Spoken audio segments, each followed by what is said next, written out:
আজকে আমি আছি ফুটবলের আয়নাঘর নামে খ্যাতি সান্তিয়াগো বার্নাব্যুতে। লোকে বলে এখানে নাকি সময় থেমে থাকে। 90 minute is very long time. প্রতিপক্ষের জন্য এক আতঙ্কের নাম রিয়াল মাদ্রিদ।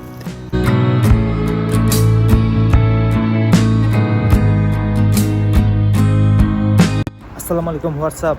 সবাই কেমন আছেন? আশা করি ভালো আছেন। তো আমি অনেকদিন পরে আপনাদের জন্য নিয়ে আসলাম আর একটা নতুন ব্লগ ভিডিও। কথা না বাড়িয়ে শুরু করি। তো আমি যে গন্তব্য যাব, সেই গন্তব্যে যাওয়ার জন্য আমাকে আগে মেট্রো ধরতে হবে। মেট্রো দিয়ে আমি ওই জায়গাতে যাব। তো আমি আজকে যাব, আপনারা হয়তো ভিডিওর প্রথমেই দেখে বুঝতে পারছেন আমি কই যাব। আমি আজকে যাব রিয়াল মাদ্রিদ স্টেডিয়ামে ঘুরতে এবং আপনাদেরকেও দেখাবো। তো আমার ট্রেন চলে আসছে, মেট্রো। এখন আমি চলে যাব। আমার সাথেই থাকুন, ফুল ভিডিও এনজয় করুন।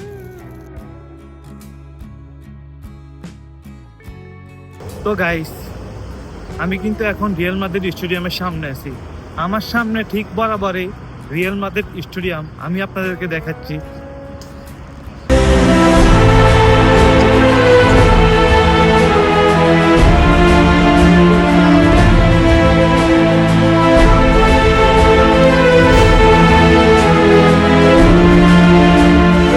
তো এই যে দেখতে পাচ্ছেন আমার পিছনে রিয়াল মাদ্রিদ স্টেডিয়াম।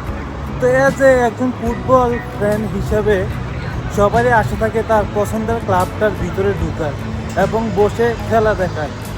কিন্তু আমি যেদিন খেলা থাকে ওই দিন সময় পাই না দেখে আজকে এটার ভিতরে ঢুকবো।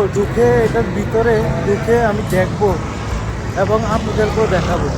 তো তার জন্য আমাকে প্রথমে টিকিট কাউন্টারে যেতে হবে। টিকিট বিক্রি করে তারা অন্য একটা ভবনে। তো আগে টিকিট কিনতে হবে, তারপর আমাকে এটার ভিতরে ঢুকতে হবে। গাইস, আমার টিকিট কিনতে আসা জীবনে শিক্ষা হয়ে গেছে। আই এম তো অবাক।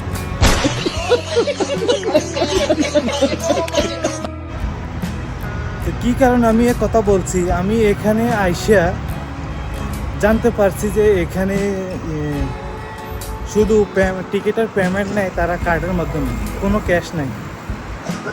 তো তো আমি আমার যে অ্যাকাউন্ট এটা অ্যাভেলেবেল না, যে ব্যাংক অ্যাকাউন্টটা। দীর্ঘ 1 ঘন্টা খোঁজাখুঁজির পরে আমি আমার যে ব্যাংকে অ্যাকাউন্ট, ওই ব্যাংকের ঠিকানা খুঁজা টাকা ঢুকাইয়া তারপর আমি টিকিট কাটলাম। তো এখন আমরা ভিতরে যাব, চলুন।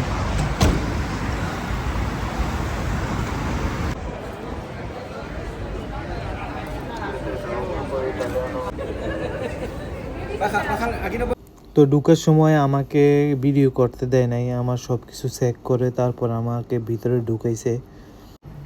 তো প্রথমে ঢুকলেই, প্রবেশ করলে আপনারা দেখতে পারবেন এখানে রিয়াল মাদ্রিদের যে সর্বশেষ চ্যাম্পিয়ন লিগ 15তম 23-24 মৌসুমের ওইটাই এখানে দেওয়া আছে। বাইরে থেকে কেমন দেখা যায় স্টেডিয়ামটা, যেহেতু এটা শহরের মাঝখানে স্টেডিয়ামটা, তো বাইরে থেকে কেমন দেখা যায় এবং বাইরের দৃশ্যগুলো কেমন, এটারে একটা 3D আর্ট করে রাখছে তারা।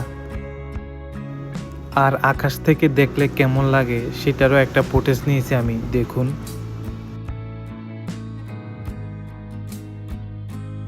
আর যে ভদ্রলোককে সামনে ছবিতে দেখতে পাচ্ছেন, সেই হলো রিয়াল মাদ্রিদের প্রতিষ্ঠাতা সান্তিয়াগো বার্নাব্যু।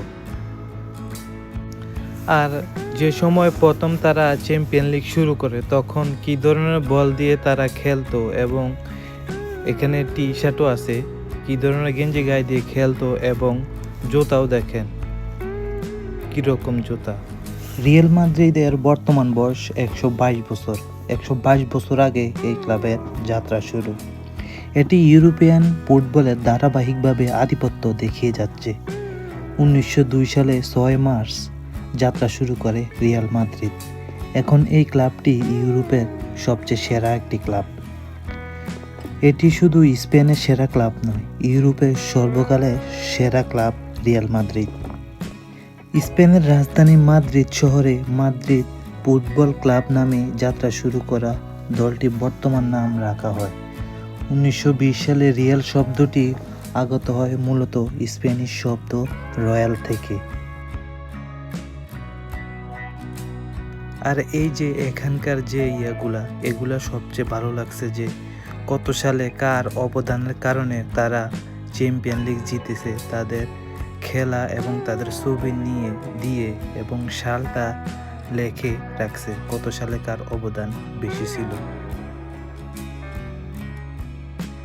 আর এখানে হচ্ছে ব্যালেন্ডিয়ার কে কত সালে ব্যালেন্ডিয়ার গুলো জিতেছে সেগুলোর নাম সুন্দরভাবে লেখা আছে।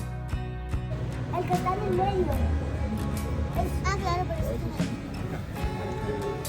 Super Balón de Oro se lo ganó Stefano. Cristiano. Y los 5 de Cristiano. এখন চলে দেখে আসি এই ক্লাবের ঝুলিতে কতগুলা ট্রফি আছে। 33টি লা লিগা এবং 15টি ইউসিএল এবং 19টি কোপা দেল রে, 10টি স্প্যানিশ সুপার কাপ এবং একটি কোপা দে এবাদুর সহ মোট 66টি শিরোপা ক্লাবটির ঝুলিতে আছে এবং 7বারের ক্লাব চ্যাম্পিয়ন হিসেবে বিশ্বকাপ জেতার অর্জন করেছে। চলো আমরা চ্যাম্পিয়ন ট্রফি দেখব।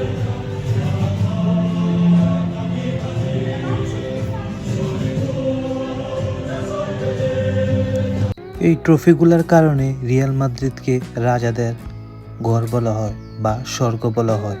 পৃথিবীর সবচেয়ে শ্রেষ্ঠ ক্লাব এবং সবচেয়ে সফল ক্লাব রিয়াল মাদ্রিদ। এই যে চ্যাম্পিয়ন ট্রফিগুলো দেখছেন, ওরা কিন্তু এটা একদিন দুদিনে অর্জন করে নাই। এই ট্রফিগুলো এই খ্যাতি অর্জন করতে তাদের সময় লেগেছে 120 থেকে 25 বছর, যেটা আজ বিশ্বের বুকে ছড়িয়ে আছে রিয়াল মাদ্রিদ নামে। আর এটা হলো রিয়াল মাদ্রিদের ড্রেসিং রুম, দেখুন কত সুন্দরভাবে সাজিয়ে রেখেছে। যেদিন রিয়াল মাদ্রিদের খেলা থাকে সেদিন কি পরিমাণ মানুষ থাকে আপনারা দেখুন, মানে পুরো রাস্তা ব্লক হয়ে যায় যেদিন রিয়াল মাদ্রিদের খেলা থাকবে স্টেডিয়ামে। তো অবশেষে আমরা চলে আসছি স্টেডিয়ামের কাছে, যেখানে বসে মানুষ রিয়াল মাদ্রিদের খেলা উপভোগ করে। চলুন আরো ভালো করে আপনাদেরকে দেখাই।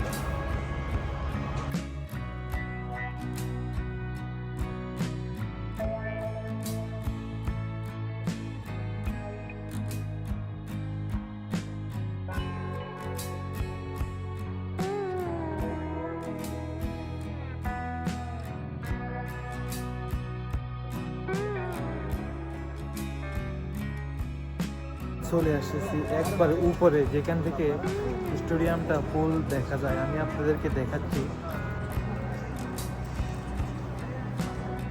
একবার ভাবুন তো, যখন আপনি গ্যালারিতে বসে খেলা দেখছেন আর তখনই এই শব্দটা আপনার কানে এসে লাগে।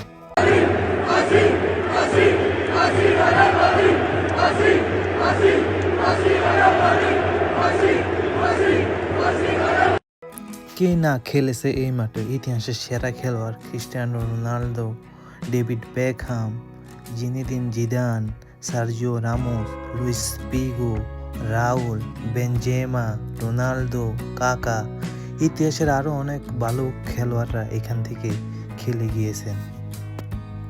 আর এটাই হলো ফুটবলের আয়নাঘর নামে পরিচিত Santiago Bernabeu.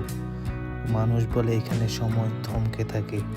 90 minutes is very long time. আর রিয়াল মাদ্রিদ জানে কিভাবে দেওয়ালে পিঠ ঠেকে গেলে কামব্যাক করতে হয়।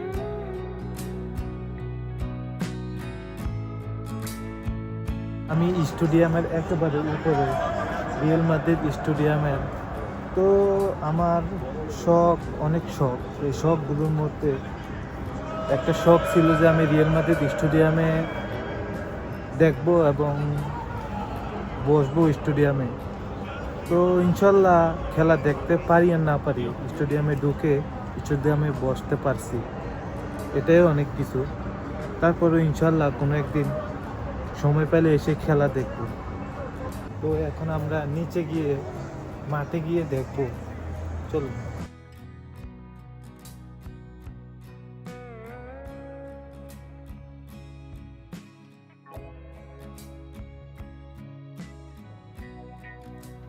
আর এই সিয়ার সম্পর্কে তো কিছু বলার নাই আমার। যারা বেঞ্চে বসে থাকে প্লেয়ার, তারা এখানেই বসে থাকে এবং মাঠের খেলা দেখে। প্লেয়াররা খেলে না, শুধু এখানে বসে থাকে তো বসে বসে খেলা দেখে, তো আমিও বসলাম। স্টেডিয়াম ঘুরে এখন আমরা রিয়াল মাদ্রিদের যে অফিসিয়াল যে স্টোর আছে সেখানে আছি। দেখুন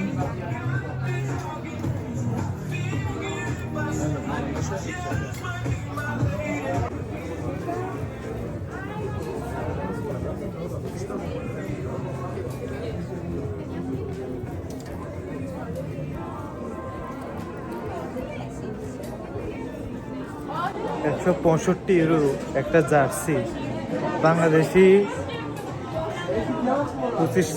20 থেকে 25,000 টাকা। তো অবশেষে আমি বের হয়ে গেছি পুরো স্টেডিয়াম ঘুরে।